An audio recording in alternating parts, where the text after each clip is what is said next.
year, and they brought all of our lovely cast to the festival, and also to LMU, Loyola Marymount University.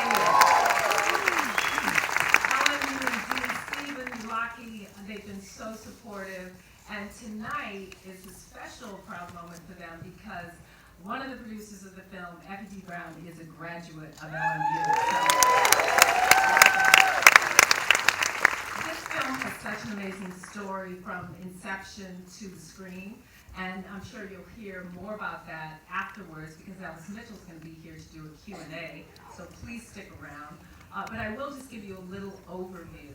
I first heard about the film because my daughter told me that there was this video online, this viral video, a trailer for a movie called Dear White People, and she promised me it was the shit. She said, to see this thing. I looked at it and I thought, oh my goodness. And there is an amazing group of young producers, most of them first time, who came together with Justin to make this movie happen. And an amazing angel financier by the name of Julie Lebedev. Thank you, Julie. You made it possible. And what's really exciting is it really continues the conversation, whether we live in post-racial America or not. And it does so with such humor and insight. I'm so proud to bring out the genius behind Dear White People, writer-director Justin Simien.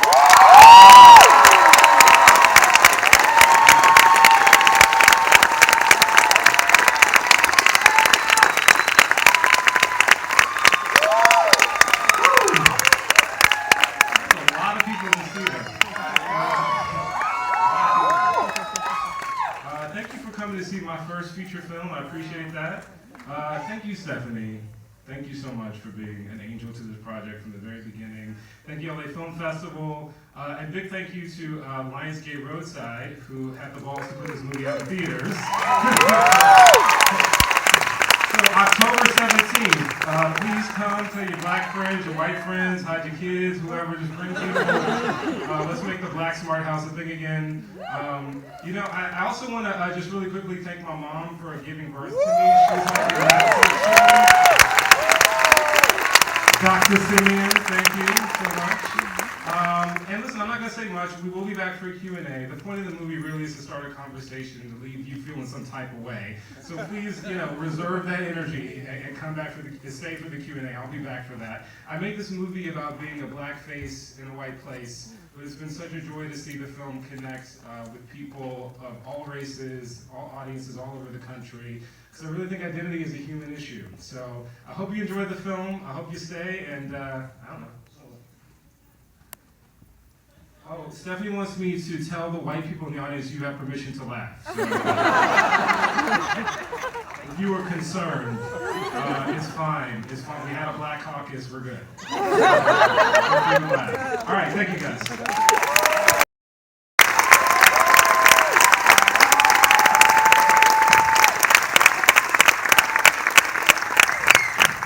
Yours, Sam, Tessa Thompson.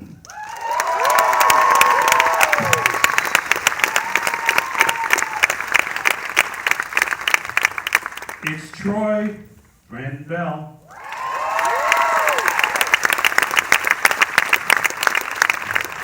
You love to hate Kurt, but don't hate Kyle Gallner, please.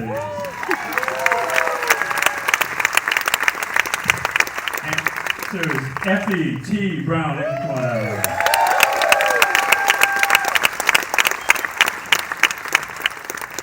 Ann Lee.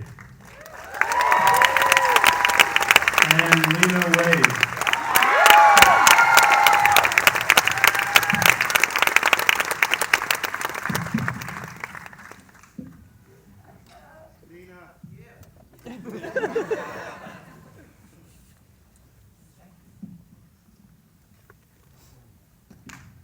So, Justin, I was just saying to you that one of the things that stuck out to me, the films that you quote, there's a big sort of Barry Lyndon tribute in this, isn't there? There is. It's a weird. There's a couple visual quotes of Barry Lyndon. Barry Lyndon is my favorite Stanley Kubrick movie, actually. Yeah, black people love Barry. Black people love it, but it's a very slow-paced movie about white people in England. So, it's a huge hit among the African-American community. It killed in Detroit, let me tell you. Can't get enough of Barry Lyndon. But no, for me, it was a culture. It was sort of like a thematic touchstone in the sense that Barry Lyndon is sort of he's a guy who sort of wears different cultural masks to sort of maneuver this society that he's in. And also, I just thought I loved the movie, but also I just thought it'd be kind of fun and subversive to sort of quote a movie like that in an air quotes black movie and just sort of see if I got away with it. But you sort of correct for that by having all the houses be named after jazz musicians: Webster, Armstrong, Parker, the Shag. Yeah, thank you for catching that. You're the first person to catch that. I finished high school and everything, yes. That's why I love you, Elvis. For me, I thought there was an interesting parallel with what happened with jazz and sort of the black community at large in that, for most people, jazz is jazz, but there really was this sort of war between the Charlie Parkers and the Louis Armstrongs, and what jazz really meant, and is it supposed to be melodic, and is it supposed to be, what's the difference between bebop and all these different kinds of, there was this internal fight, in jazz of what was actually jazz, and it just sort of felt, sort of parallel to the idea of, well, what's authentically black, and I just thought that was a fun way to sort of build this fictional world. No, just seeing that skit that Armstrong Parker really sets up the cultural schism the movie's about, doesn't it? Absolutely, because and the term oofta really was sort of it came out of the jazz age. People called Louis Armstrong an oofta, because he played to mostly white audiences, and Charlie Parker, who was sort of He came to play mostly white. He came to, yeah, he didn't start that way, and then but Charlie Parker, who was sort of all about bebop and was next in jazz. At the time he was authentically jazz, man. There was this big war between the two kinds, and I thought that was an appropriate setting for my characters. Tess, I have to ask you, what did you think of the script when you first saw it? She really We were liked just it. joking. We were afraid of you asking us questions because they were really good questions, and we'd be stumped. And he's like, "You're going to be first." I saw the bead of sweat on your forehead, so Yeah, right. easy target. Oh God, here I go.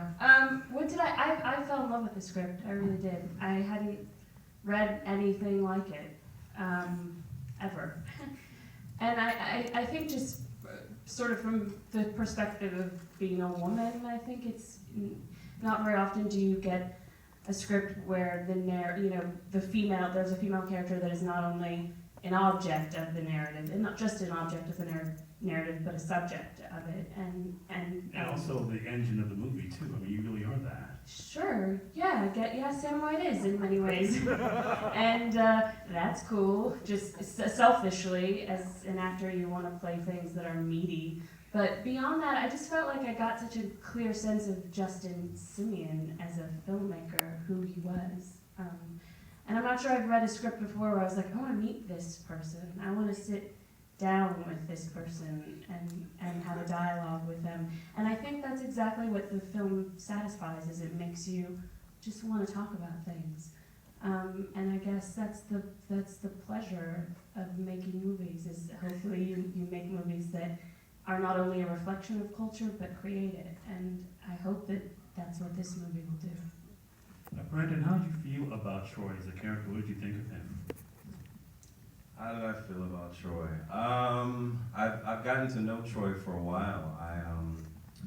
Justin asked me to do a table read a long time ago. So Troy represents a lot of us. He puts on different faces depending on which crowd he's in front of. And so I definitely found similarities between myself and he. And the more I read it, the more invested I got, because at the core of Troy, his intentions are good. He's got a lot of pressure and expectations from the outside world, but he's trying to balance that, with what he really wants. He's a college student, it should be a time of exploring, taking whatever class you want, doing whatever you want. But for Troy, he's kind of got his life mapped out, especially given the relationship with his father, which is very militaristic. He's kind of like, hello, father, and it's just like, are you ready for the presidency? Which is weird, but that's the relationship. And so I thought that was really interesting, because my parents have been very supportive of my creative endeavors, which is a blessing, because you don't always get that. So I'm very fortunate.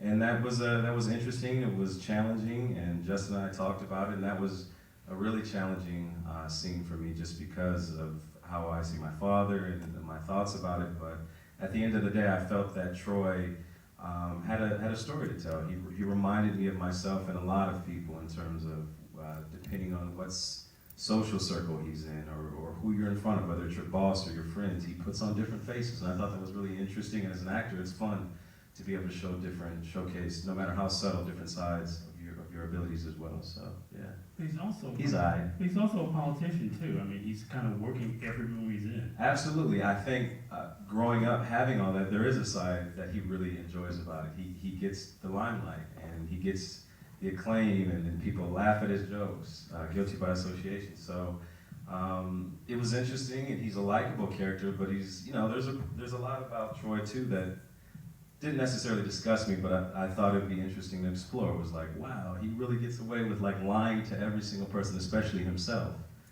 And that was just a fun character to explore. Kyle, have people tried to lynch you yet since you?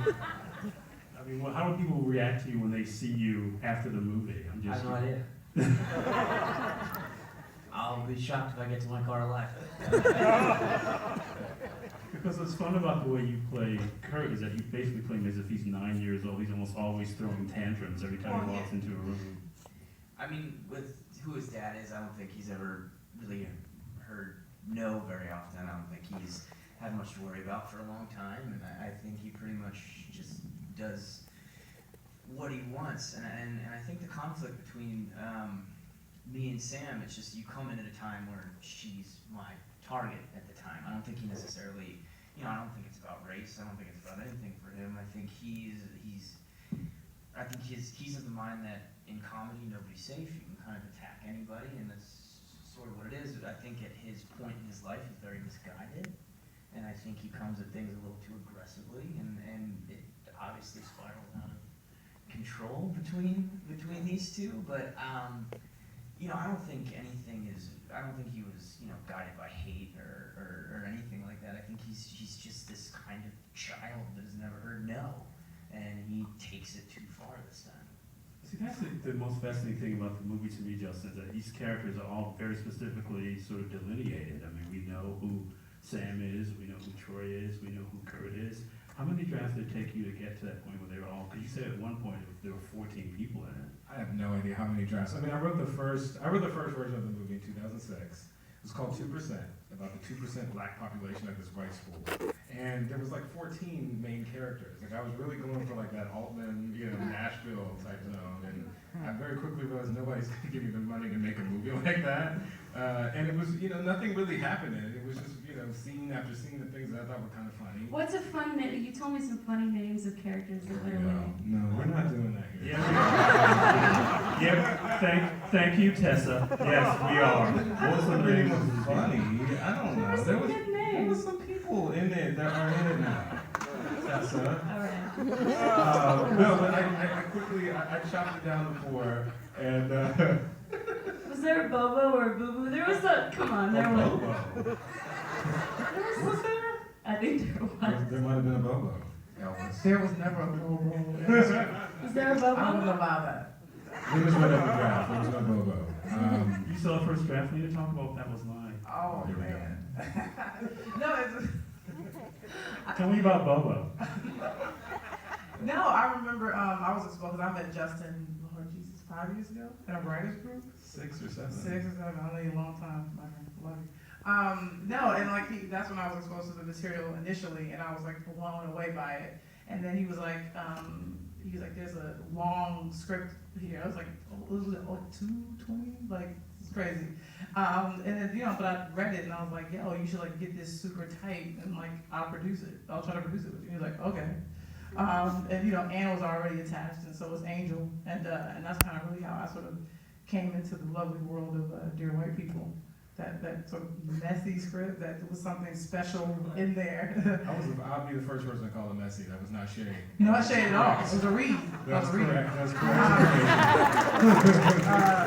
But I knew there was something in there like super special. He was touching on something, even in that script. I could see. I was like, "There's magic in here." I was like, "Let's get down to the diamond," and he did.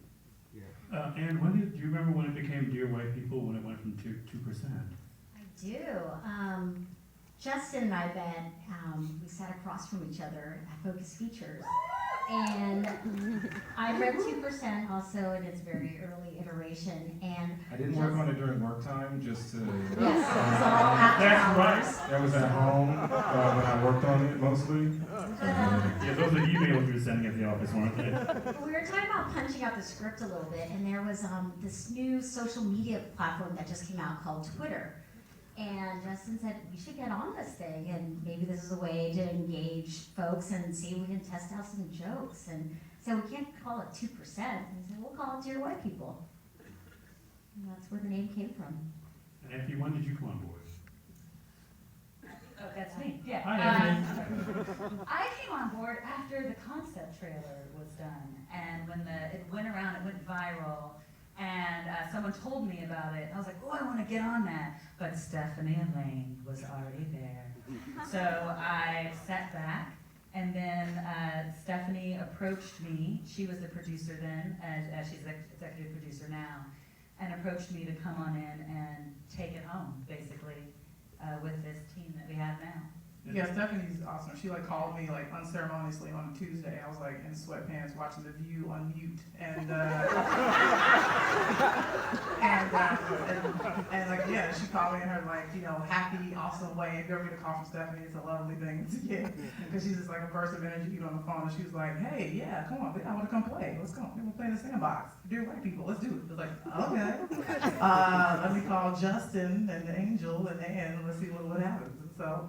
Yeah, so Stephanie came on board and then she brought Effie along to really kind of take us across the finish line. I'm sorry, in sweatpants, watching The View on mute. That should have been the original title of the movie. That's the sequel, actually. Well, it's funny because it plays around with being dramatic, and I just wonder if there are any drafts where it was a little more dramatic than it was comedic, because it's tough. That's got to be a really tough thing to figure out how to balance the tone. Yeah, I mean, I don't know if that was even really conscious. I just even if I try to sit down and write a drama, it comes out kind of funny, I can't help it.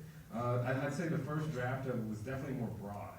It was sort of it wasn't serious. It wasn't about anything. It was sort of about that experience, but it wasn't really saying anything. And as I sort of worked through drafts and, noticed people really want our president to go back to Kenya, and, the Trayvon Martin thing happened, and I just saw I saw the post-racial bubble that we were sort of in for a second, just really bursting. And then for me, the script became about something more than just sort of, isn't this an interesting, Black experience? It became about the American Black experience and sort of, what does it mean? Does it mean anything to be Black now? And is there still racism, even though, we've sort of made all this progress in other areas of culture? Because there's a lot of weight on you, Tess, because you really are faced with a lot of the dramatic passages, and it's got to be really tough to work all that stuff out. How'd you guys talk about playing that stuff? I don't know that we did. We did some rehearsals in the breakfast room of the hotel where we were staying. Easy. We landed and shot. That was a really sacred place where we shared. You could get instant oatmeal, and you sat down and we talked about the script. And I mean, we watched things. We talked about sort of the tone of the movie.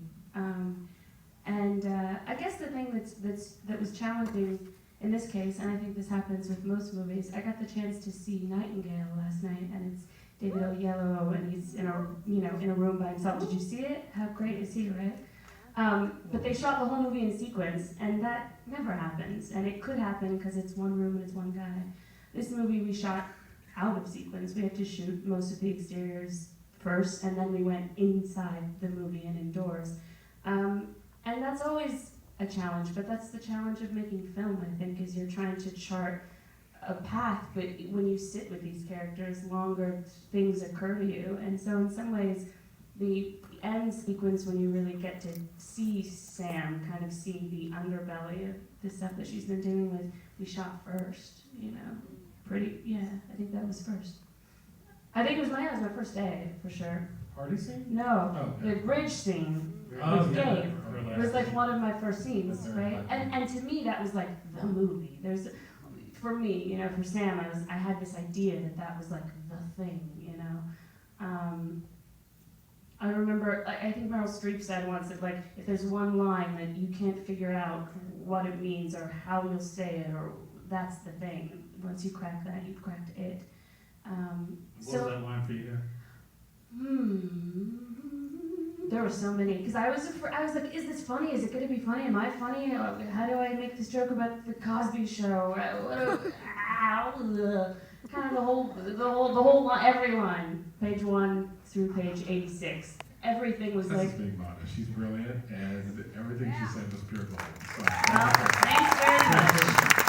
But thank you. I had never worked in this genre, and I think the other thing is this is a new genre, I think, that Justin Simien has created, you know?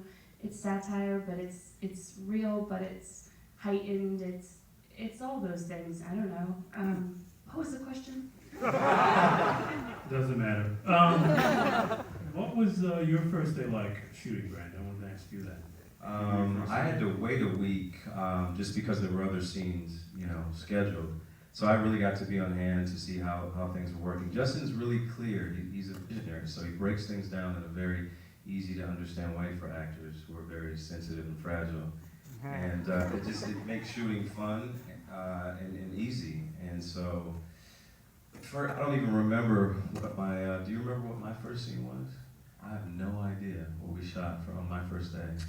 No. It was the banquet.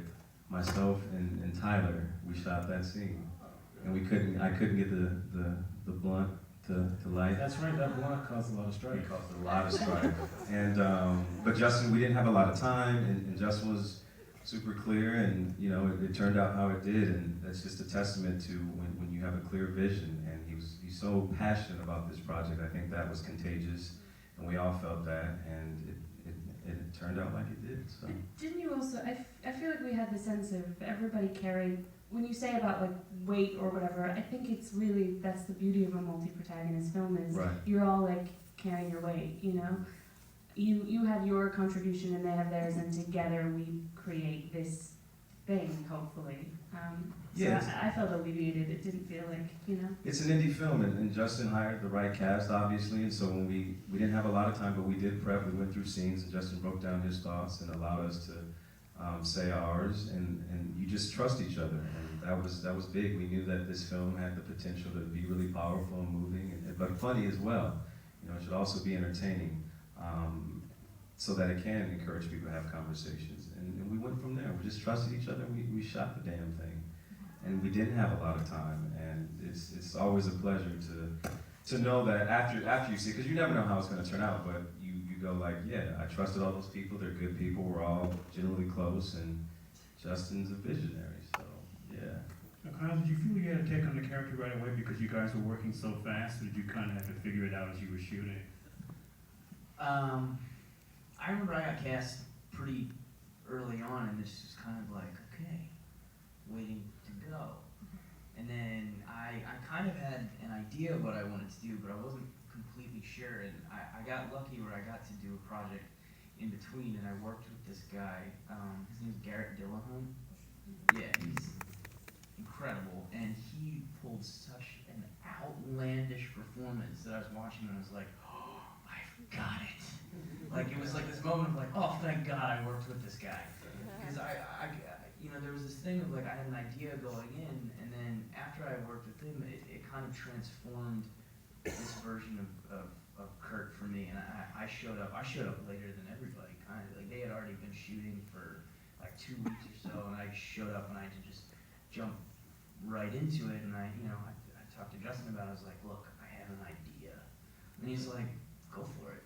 And we played with it and we tweaked it, and he allowed me to play with this guy who was bigger and even bigger than I thought it was going to be, and kind of, like you said, that kind of tantrumy child at moments mixed with, I don't know, he almost has like weird mafia moments when he's talking to you, and like it turned into something really bizarre. But he's like always acting out against whatever he perceives to be authority. Yeah. Figure it. Yeah, and it just kind of transformed into something, and I was allowed to play with it, as opposed to my original version was probably much safer and kind of like an idea of what it was going to be. Like I had a kind of an idea of what I wanted to do, and it probably would have been fine, but freedom to play and coming into a set that was already so well established that I felt comfortable, that, you know, I didn't feel like I was gonna be like, this is gonna be weird, I hope you're okay with this, you know, like, it was already, everybody was ready and good to go, that it made me comfortable, and it gave me kind of the confidence to come in and try something different than I've ever done, really, or normally have ever been given a chance to do. So, I mean, that's, you know, that's testament to Justin and the cast and to everybody, you know, to be able to walk onto that set and feel so confident, to be able to go and do your job every day is a nice feeling without, you know, sitting there second guessing yourself and being like, oh God, what did I sign up for? You know, knowing, wow, these people are great and this movie's going to be something special. Like, it was cool. Because you said something that really makes me think with movies about, as much as it deals with race, it's also about, and it even goes back to Barry Lyndon, the idea of trying to figure out what you are as an adult. And I wonder if that was one of your sort of touchstones too, as you were working on the script. Yeah, I mean, for me, you know, it's all, you always got to figure out what's the, what aspect of the human condition am I talking about? Like, I'm talking about something from a black point of view, but I have to be talking about something that's universal. And to me, the sort of conflict between who you are out there in the world and who you really are, like, that's something everybody can relate to. That's something that is particularly heightened in college, and it's particularly heightened for people of color in, you know, an environment where no one else sort of they're not represented in the culture of their environment. But that's something we've all been through. I mean, at some point you're in a room where you're the only one like you, and you sort of struggle with, well, how much of myself do I show to these people? And, you know, for me, that was really important to me, to even though it sort of, race is sort of, you know, baked into the world of the story, but I had to be talking about something that was a universally, you know, human thing. Being the only one in the room, I have no idea what you're talking about. Before I ask any more scary questions, let's thank the cast of Dear White People for being here.